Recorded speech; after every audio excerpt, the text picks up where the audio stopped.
ಪ್ರತಿಯೊಬ್ಬ ವ್ಯಕ್ತಿಗೂ ಗೌರವ ಹಾಗೂ ಸಂತೋಷದಿಂದ ಬದುಕುವ ಹಕ್ಕು ಇರುವುದೇ ಮಾನವ ಹಕ್ಕುಗಳ ಮೂಲವಾಗಿದೆ. ಅವುಗಳನ್ನು ರಕ್ಷಿಸುವ ಹೊಣೆಗಾರಿಕೆ ಸರ್ಕಾರಿ ಅಧಿಕಾರಿಗಳ ಮೇಲಿದೆ ಎಂದು ರಾಜ್ಯ ಮಾನವ ಹಕ್ಕುಗಳ ಆಯೋಗದ ಅಧ್ಯಕ್ಷ ಡಾಕ್ಟರ್ ಟಿ ಶ್ಯಾಮ್ ಭಟ್ ಹೇಳಿದರು. ಜಿಲ್ಲಾ ಪಂಚಾಯತ್ ಸಭಾಂಗಣದಲ್ಲಿ ನಡೆದ ಮಾನವ ಹಕ್ಕು ಉಲ್ಲಂಘನೆ ಪ್ರಕರಣಗಳ ವಿಚಾರಣೆ ಹಾಗೂ ಅಧಿಕಾರಿಗಳ ಸಂವಾದದಲ್ಲಿ ಮಾತನಾಡಿದ ಅವರು, ಜನೋಪಯೋಗಿ ಯೋಜನೆಗಳನ್ನು ವಿಳಂಬವಿಲ್ಲದೆ ಸಾರ್ವಜನಿಕರಿಗೆ ತಲುಪಿಸುವುದು, ಕಚೇರಿಗೆ ಬರುವವರೊಂದಿಗೆ ಸೌಜನ್ಯದಿಂದ ವರ್ತಿಸಿ ಸಮಸ್ಯೆಗಳಿಗೆ ಸ್ಪಂದಿಸುವುದು ಅಗತ್ಯ ಎಂದು ಸೂಚಿಸಿದರು. ಆಯೋಗದ ಹೆಸರನ್ನು ದುರುಪಯೋಗಪಡಿಸಿಕೊಳ್ಳುವ ಕೆಲವು ಸಂಘಟನೆಗಳ ವಿರುದ್ಧ ಎಚ್ಚರಿಕೆ ನೀಡಿದ ಅವರು, ಇಂತಹ ಪ್ರಕರಣಗಳನ್ನು ಪೊಲೀಸ್ ಇಲಾಖೆ ಹಾಗೂ ಆಯೋಗಕ್ಕೆ ತಿಳಿಸಲು ಹೇಳಿದರು.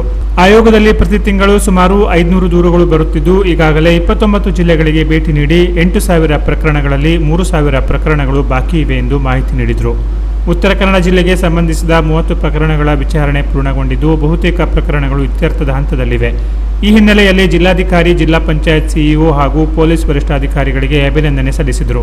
ಜಿಲ್ಲಾ ಭೇಟಿ ವೇಳೆ ಸಮಾಜ ಕಲ್ಯಾಣ ಹಾಸ್ಟೆಲ್ನಲ್ಲಿ ಸ್ಥಳದ ಕೊರತೆ, ಕ್ರಿಮ್ಸ್ನಲ್ಲಿ ರೇಡಿಯಾಲಜಿಸ್ಟ್ ಹುದ್ದೆ ಭರ್ತಿ ಹಾಗೂ ಜಿಲ್ಲಾ ಕಾರಾಗೃಹ ನವೀಕರಣದ ಕುರಿತು ಸೂಚನೆಗಳನ್ನು ನೀಡಲಾಗಿದೆ ಎಂದು ಹೇಳಿದರು. ಆಯೋಗದ ನ್ಯಾಯಾಂಗ ಸದಸ್ಯ ಎಸ್.ಕೆ. ವಂಟಿಗೋಡಿ ಮಾತನಾಡಿ, ಮಾನವ ಹಕ್ಕು ಉಲ್ಲಂಘನೆಗೆ ಸಂಬಂಧಿಸಿದ ದೂರುಗಳಲ್ಲಿ ಪೊಲೀಸ್ ಇಲಾಖೆಯದೇ ಹೆಚ್ಚಿನ ಪಾಲು ಇದ್ದು, ಲೋಪಗಳು ಕಂಡುಬಂದಲ್ಲಿ ಅಧಿಕಾರಿಗಳ ವಿರುದ್ಧ ಕ್ರಮ ಕೈಗೊಳ್ಳಲಾಗುತ್ತದೆ ಎಂದರು. ನಮ್ಮ ಆಯೋಗದ ಕಚೇರಿ ಇರುವುದು ಬೆಂಗಳೂರಿನಲ್ಲಿ ಮಾತ್ರ. ಜಿಲ್ಲಾ ಮಟ್ಟದಲ್ಲಿ ನಮ್ಮ ಆಯೋಗದಕ್ಕೆ ಯಾವುದೇ ಕಚೇರಿಗಳು ಇರುವುದಿಲ್ಲ ಅಥವಾ ನಮ್ಮಿಂದ ಎಪ್ರೂವ್ ಆದಂಥ ಯಾವುದೇ ಸಂಘ ಸಂಸ್ಥೆಗಳು ಅಂತ ಇರುವುದಿಲ್ಲ. ಆದಾಗ್ಯೂ ಕೆಲವು ಸಂಘ ಸಂಸ್ಥೆಗಳು ರಾಜ್ಯ ಮಾನವ ಹಕ್ಕುಗಳ ಪರಿಷತ್ತು, ರಾಷ್ಟ್ರ ಮಾನವ ಹಕ್ಕುಗಳ ರಾಷ್ಟ್ರ ಮಾನವ ಹಕ್ಕುಗಳ ಆಯೋಗ ಅಂತಲೇ ಹಾಕ್ತಾರೆ, ಕೆಲವರು ಪರಿಷತ್ತು ಅಂತ ಹಾಕ್ತಾರೆ, ಅಥವಾ ಮಾನವ ಹಕ್ಕುಗಳ ಸಂರಕ್ಷಣಾ ವೇದಿಕೆ ಅಂತ ಹಾಕ್ತಾರೆ. ಈ ರೀತಿ ಒಂದು ನಮ್ಮ ಆಯೋಗದ ಹೆಸರನ್ನು ಹೋಲುವಂಥ ಹೆಸರುಗಳನ್ನು ಇಟ್ಟುಕೊಂಡು ಕೆಲವು ಸಂಘ ಸಂಸ್ಥೆಗಳು ಜಿಲ್ಲೆಗಳಲ್ಲಿ ಕಾರ್ಯನಿರ್ವಹಿಸ್ತಾ ಇದೆ. ಇದು ಕೆಲವು ಫೇಕ್ ಸಂಸ್ಥೆಗಳು ಇದೆ, ಕೆಲವು ಸರಿಯಾದ ಸಂಸ್ಥೆಗಳಿರ್ಬೋದು. ಸರಿಯಾದ ಉದ್ದೇಶಕ್ಕೆ ಅವರು ಬಂದು ದೂರುಗಳನ್ನು ಕೊಟ್ಟರೆ ಅದನ್ನು ಅಧಿಕಾರಿಗಳು ಪರಿಶೀಲಿಸ್ತಾರೆ ಮತ್ತು ಕ್ರಮ ತೆಗೆದುಕೊಳ್ತಾರೆ. ಆದರೆ ಕೆಲವು ಸಂದರ್ಭದಲ್ಲಿ ಅಧಿಕಾರಿಗಳನ್ನು ಬ್ಲ್ಯಾಕ್ ಮೇಲ್ ಮಾಡಲಿಕ್ಕೆ ಕೂಡ ಇಂಥ ಸಂಘ ಸಂಸ್ಥೆಗಳು ಮುಂದೆ ಬಂದದ್ದು ನಮ್ಮ ಆಯೋಗಕ್ಕೆ ದೂರುಗಳು ಬಂದಿದೆ. ಅದರ ಬಗ್ಗೆ ನಾವು ಕ್ರಮವನ್ನು ತೆಗೆದುಕೊಳ್ತಾ ಇದ್ದೇವೆ. ಏನಾಗ್ತದೆ ಅಂತ ಹೇಳಿದರೆ, ಆ ಸಂಘ ಸಂಸ್ಥೆಗಳು ಫೇಕ್ ಸಂಘ ಸಂಸ್ಥೆಗಳಾಗಿರ್ತದೆ. ಎಲ್ಲಿಯವರೆಗೆ ಅಂದರೆ ಅವರು ತಮ್ಮ ವಾಹನಗಳಲ್ಲಿ ಕೂಡ ಇಂಥ ನೇಮ್ ಪ್ಲೇಟನ್ನು ಹಾಕಿಕೊಂಡು ಸಂಚಾರ ಮಾಡೋದು ತಾವು ನೋಡಿರ್ಬೋದು. ಅಂಥದ್ದೇನಾದ್ರು ಬಂದರೆ ತಕ್ಷಣ ಆ ಬಗ್ಗೆ ಜಿಲ್ಲಾ ಪೊಲೀಸ್ ವರಿಷ್ಠಾಧಿಕಾರಿಗಳಿಗೆ, ಜಿಲ್ಲಾಧಿಕಾರಿಗಳಿಗೆ ತಾವು ಕಂಪ್ಲೇಂಟನ್ನು ಕೊಡ್ಬೋದು. ನಮ್ಮ ಆಯೋಗಕ್ಕೆ ಕೂಡ ಅದನ್ನು ತಿಳಿಸ್ಬೋದು. ಅದರ ವಿದ್ ಫೋಟೋ ನೀವು ಕಳಿಸಿಕೊಟ್ರೆ ತುಂಬ ಕ್ರಮ ತೆಗೆದುಕೊಳ್ಳಲಿಕ್ಕೆ ಅನುಕೂಲ ಆಗುತ್ತೆ. ಯಾಕೆಂದರೆ ಇಂಥ ಸಂಘ ಸಂಸ್ಥೆಗಳು ನಮ್ಮಿಂದಾಗಲಿ ಅಥವಾ ನ್ಯಾಷನಲ್ ಹ್ಯೂಮನ್ ರೈಟ್ಸ್ ಕಮಿಷನಿಂದಾಗಲಿ ಎಪ್ರೂವ್ ಆದ ಸಂಸ್ಥೆ ಎಂದರೆ ನಮ್ಮಲ್ಲಿ ಇಂಥ ಸಂಘ ಸಂಸ್ಥೆಗಳನ್ನು ಎಪ್ರೂವ್ ಮಾಡುವಂಥ ಪದ್ಧತಿಯೇ ಇಲ್ಲ. ಆದಾಗ್ಯೂ ಕೆಲವರು ಎಪ್ರೂವ್ಡ್ ಬೈ ಅಂತ ಹಾಕ್ತಾರೆ, ಕೆಲವರು ಹಾಗೆ ಹಾಕದೆಯೂ ಸಂಸ್ಥೆಯನ್ನು ರಿಜಿಸ್ಟರ್ಡ್ ಮಾಡಿರ್ತಾರೆ. ರಿಜಿಸ್ಟರ್ ಮಾಡಿಸಿರುವಂಥ ಸಾಧ್ಯತೆಗಳಿದೆ. ಯಾಕೆಂದರೆ ಯಾವುದೇ ಸಂಘ ಸಂಸ್ಥೆಗಳನ್ನು ರಿಜಿಸ್ಟ್ರೇಷನ್ಗೆ ಹೋದಾಗ ರಿಜಿಸ್ಟ್ರೇಷನ್ ಮಾಡದೆ ರಿಜೆಕ್ಟ್ ಮಾಡುವ ಅವಕಾಶ ಇಲ್ಲ.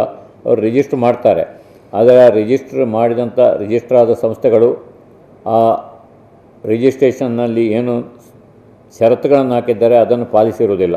ಅವರ ಆಡಿಟ್ ರಿಪೋರ್ಟನ್ನು ರಿಜಿಸ್ಟ್ರಾರಿಗೆ ಕಳಿಸಿಕೊಡಬೇಕು ಅಂತ ಇದೆ, ಅದನ್ನು ಮಾಡಿರುವುದಿಲ್ಲ. ಅಂಥ ಸಂದರ್ಭದಲ್ಲಿ ಆ ಸಂಸ್ಥೆಗಳು ಸರಿಯಾದ ಸಂಸ್ಥೆಗಳಲ್ಲ ಅಂತ ಹೇಳುವುದನ್ನು ಗಮನದಲ್ಲಿ ಇಟ್ಟುಕೊಂಡು ಆ ಸಂಘ ಸಂಸ್ಥೆಗಳ ರಿಜಿಸ್ಟ್ರೇಷನನ್ನು ಕ್ಯಾನ್ಸಲ್ ಮಾಡಲಿಕ್ಕೆ, ಕ್ರಮ ತೆಗೆದುಕೊಳ್ಳಲಿಕ್ಕೆ ನಾವು ಈಗಾಗಲೇ ರಾಜ್ಯದಲ್ಲಿ ರಿಜಿಸ್ಟರ್ ಆಫ್ ಕೋಆಪರೇಟಿವ್ ಸೊಸೈಟೀಸ್ ಅವರಿಗೆ ತಿಳಿಸಿದ್ದೇವೆ. ಅದು ಕ್ರಮ ಆಗ್ತಾ ಇದೆ. ತಾವು ಕೂಡ ಅಂಥ ಪ್ರಕರಣಗಳ ಗಮನಕ್ಕೆ ಬಂದರೆ ದಯವಿಟ್ಟು ಅದನ್ನು ಪೊಲೀಸ್ ವರಿಷ್ಠಾಧಿಕಾರಿಗಳಿಗಾಗಲಿ, ಜಿಲ್ಲಾಧಿಕಾರಿಗಳಾಗಲಿ ಅಥವಾ ನಮಗೆ ತಿಳಿಸಬೇಕು ಅಂತ ತಮ್ಮಲ್ಲಿ ಕೋರ್ತೇನೆ. ಅದನ್ನು ಹೇಳಿದ್ದು, ರಿಜಿಸ್ಟರ್ ಹತ್ತಿರ ಹೋದರೆ ರಿಜಿಸ್ಟರ್ ಮಾಡದೇ ಇರಲಿಕ್ಕೆ ಆಗೋದಿಲ್ಲ. ಯಾಕೆಂದರೆ ರಾಜ್ಯ ಮಾನವ ಹಕ್ಕುಗಳ ಆಯೋಗ ಅಂತ ಹೇಳೋ ಹೆಸರಲ್ಲಿ ರಿಜಿಸ್ಟರ್ ಮಾಡುವಾಗಿಲ್ಲ. ಆಯೋಗ ಅಂತ ಮಾಡೋದಲ್ಲ ಅವರು. ಅದನ್ನು ಮಾಡಲಿಕ್ಕೆ ಹೋದರೆ ರಿಜಿಸ್ಟರ್ ಅದನ್ನು ರಿಜೆಕ್ಟ್ ಮಾಡ್ಬೋದು.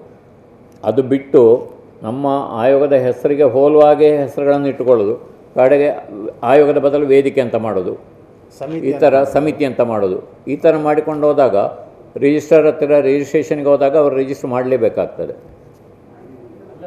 ಆದರೆ ಅವರು ಪ್ರತಿ ವರ್ಷ ಅವರ ಆಡಿಟ್ ರಿಪೋರ್ಟ್ಗಳನ್ನು ರಿಜಿಸ್ಟ್ರಾರಿಗೆ ಕಳಿಸಲಿಕ್ಕೆ ಅವರು ಕಳಿಸುವುದಿಲ್ಲ. ಅಂಥ ಸಂದರ್ಭದಲ್ಲಿ ಆ ರಿಜಿಸ್ಟ್ರೇಷನನ್ನು ಕ್ಯಾನ್ಸಲ್ ಮಾಡ್ಬೋದು. ಸಭೆಯಲ್ಲಿ ಜಿಲ್ಲಾಧಿಕಾರಿ ಕೆ ಲಕ್ಷ್ಮೀಪ್ರಿಯಾ, ಜಿಲ್ಲಾ panchayat CEO doctor Dilish Shashi, SP Deepan MN ಸೇರಿದಂತೆ ವಿವಿಧ ಇಲಾಖೆಗಳ ಅಧಿಕಾರಿಗಳು ಉಪಸ್ಥಿತರಿದ್ದರು. Canara plus news, Karwar.